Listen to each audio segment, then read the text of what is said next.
In a drought-hit village in northern Karnataka lived a boy named Vijay. His tiny house stood beside a dusty road, built with cracked mud walls and a rusted tin roof that rattled loudly during strong winds. Poverty surrounded his family every day. Vijay's father worked as a daily wage laborer in nearby farms. Some days he earned enough to buy food, but many days he returned home empty-handed. His mother stitched old clothes for villagers under the dim glow of a kerosene lamp. Though poor, Vijay's parents carried one precious dream, a better future for their son. From childhood, Vijay loved studying. While other boys played cricket in dusty fields, he sat beneath a banyan tree reading borrowed books. To him, education was the only path out of poverty. But life was never easy. His village school had broken benches, leaking roofs, and too few teachers. During rainy seasons, muddy water filled classrooms. At night, when kerosene ran out, Vijay studied under a streetlight near the village temple. One evening, his father returned home exhausted after working under the burning sun all day. Seeing Vijay still reading, he asked softly, "Why do you study so much, son?" Vijay looked at his father's cracked hands and replied, "Appa, I don't want you to suffer forever. One day I will change our life." His father smiled proudly, though tears filled his tired eyes. Years passed, and Vijay always ranked first in school. But after 10th grade, a painful challenge appeared. His family had no money for higher education. Many villagers mocked his dreams. "Dreams are for rich people," one man laughed. For the first time, Vijay felt defeated. That night he sat beside the village lake staring silently at the moon's reflection in the water. Suddenly, his teacher, Mr. Shankar, approached him. "Never let poverty decide your future," the teacher said kindly. With his teacher's help, Vijay received a government scholarship and joined a college in Bengaluru. Leaving his village for the first time, he carried only a small bag and his parents' blessings. City life was difficult. Vijay struggled to speak English and classmates laughed at his simple clothes and village accent.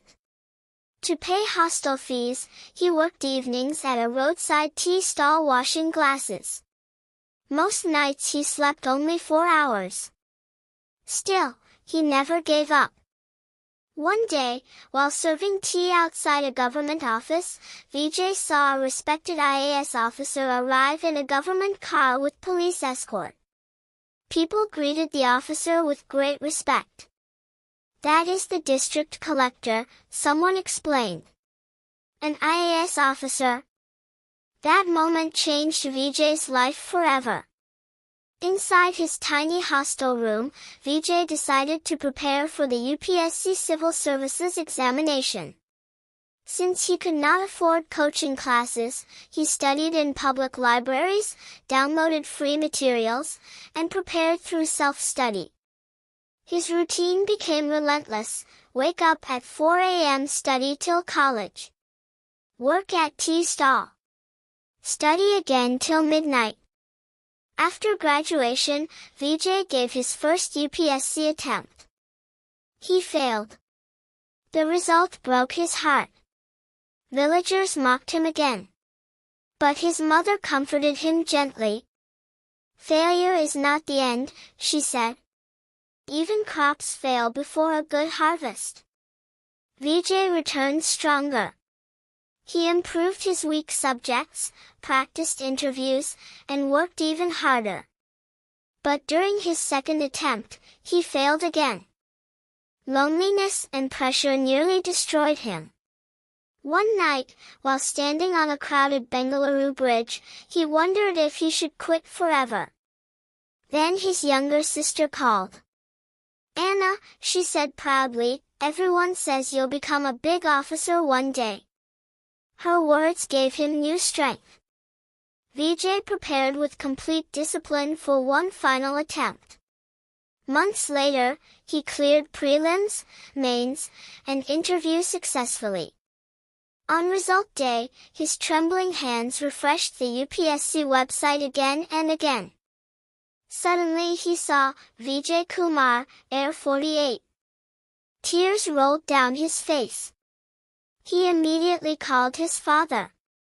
Appa, Vijay whispered emotionally, your son has become an IAS officer. His father cried with pride. Years later, IAS officer Vijay returned to his village and helped build schools, hospitals, and irrigation projects. Standing before the villagers, he said, poverty can make life difficult, but it can never defeat determination. The boy who once studied under streetlights had finally become a light for thousands of others.